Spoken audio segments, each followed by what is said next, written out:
Video को like करके आगे शेयर ज़रूर कर देना। मेरे इमाम कहते हैं अल्लाह अकबर, जिससे तारीख दिल जगमगाने लगे उस चमक वाली रंगत पे लाखों सलाम। यूसुफ अलैहिस्सलाम को जो देख लेता था उसकी भूख मिट जाती थी, और मुस्तफ़ा जान रहमत को जो ईमान की हालत में देख लेता था उस पर जहन्नम की आग हराम हो जाती थी। देखे दोनों में फर्क कितना है आकाए करीम सल्लल्लाहु अलैहि वसल्लम के हुस्न में। और एक बात मुझे यहाँ याद आई, एक दिन उम्मुल मोमिनीन सैयदा आयशा सिद्दीक़ा ने पूछा, या रसूल अल्लाह, आप ज्यादा खूबसूरत हैं या हजरत यूसुफ ज्यादा खूबसूरत थे? एक सवाल है। अल्लाह के रसूल अलैहिस्सलाम मैं बहुत कम कहते थे। आपने मैं कहा, बहुत जगह पे कहा, लेकिन बहुत कम का। हुजूर की पूरी जिंदगी में सबसे कम जो अल्फाज सुनने में आए वो मैं है, और जो लफ्ज सुनने में ही नहीं आया वो ना। हुजूर ने कभी किसी को ना नहीं कहा, मैं कम कहा और ना कभी नहीं कहा। मेरे इमाम कहते हैं वाह क्या जूदो करम है, शहे बता तेरा नहीं सुनता ही नहीं मांगने वाला तेरा। सूफिया कहते हैं कि अगर कलमे में ला ना होता नहीं तो हुजूर की जबान पर कभी ला आता ही नहीं। तारे चलते हैं अता के वो है कतरा तेरा, तारे खिलते हैं सखा के वो है जर्रा तेरा, और मैं तो मालिक ही कहूंगा कि हो मालिक के हबीब यानी महबूब मुहिब में नहीं मेरा तेरा।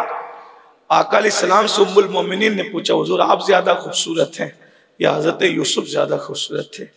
मेरे आका अलैहिस्सलाम का जवाब कितना खूबसूरत था। जिसकी बोली इतनी खूबसूरत हो उसकी सूरत कितनी खूबसूरत होगी।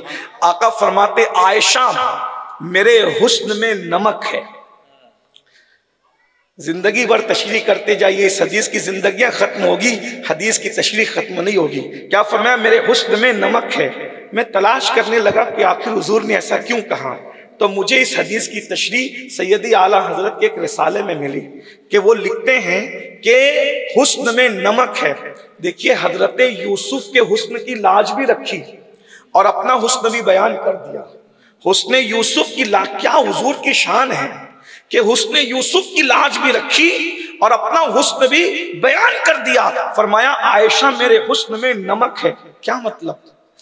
एक इंसान है, समझ लीजिए कि हमारे डॉक्टर साहब को ले लें या हमारे मुखैर कौम फारूक दरवेश साहब को ले लें या किसी और को ले लें, इकबाल साहब को ले लें। इन्होंने अपने घर आप लोगों की, हम सब की दावत की। दावत करने के बाद इन गैरतमंद अल्लाह वालों ने सोचा कि बुलाया हमने अल्लाह वालों को है, खाना ऐसा बनाएंगे कि सब तारीफ करते हुए जाएं। तो कहा कि काम करते हैं, वो सफेद जो फार्म की मुर्गी है उसने वो नहीं बनाना, उसमें देसी मुर्गियां जमा करो वो बनाओ। मसाले यहाँ के नहीं, मसाले तो फिर मदीने मुनव्वरा के लाके डालो, और कोई कसर नहीं छोड़ी। और फिर उसके बाद कहा पीर बापू जैसा सैयद खाएगा, कारी रिजवान जैसा सनाखान रसूल खाएगा और ये लोग खाएंगे।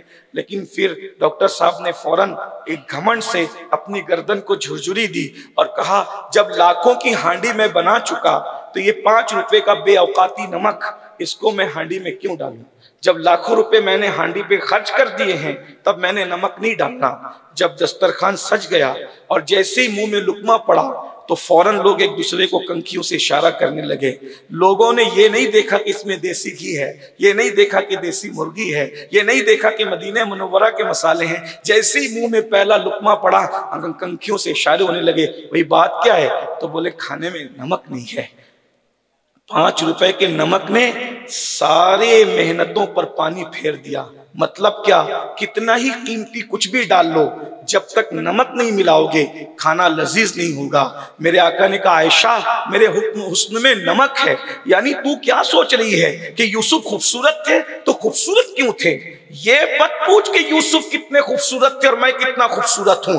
जिस तरह खाने में नमक मिलाए बगैर खाना लजीज नहीं हो सकता, जब तक मेरा नूर किसी में डाला नहीं जाता वो खूबसूरत नहीं हो सकता। कायनात में जो भी खूबसूरत है वो मेरे नूर की मिलावट की वजह से खूबसूरत है। इसीलिए तो बरेली का कलंदर कहता है और बड़े मजे में फरमाते हैं ये दुनिया खूबसूरत क्यों है, ये दुनिया में हुस्न क्यों है, ये दुनिया में जमाल क्यों है? कहते वही जलवा शहर बशैर है, वही असल आलम दैर है, वही जलवा शहर बशैर है, वही असल आलम दैर है, वही लैर है, वही बैर है, वही बाट है, वही था।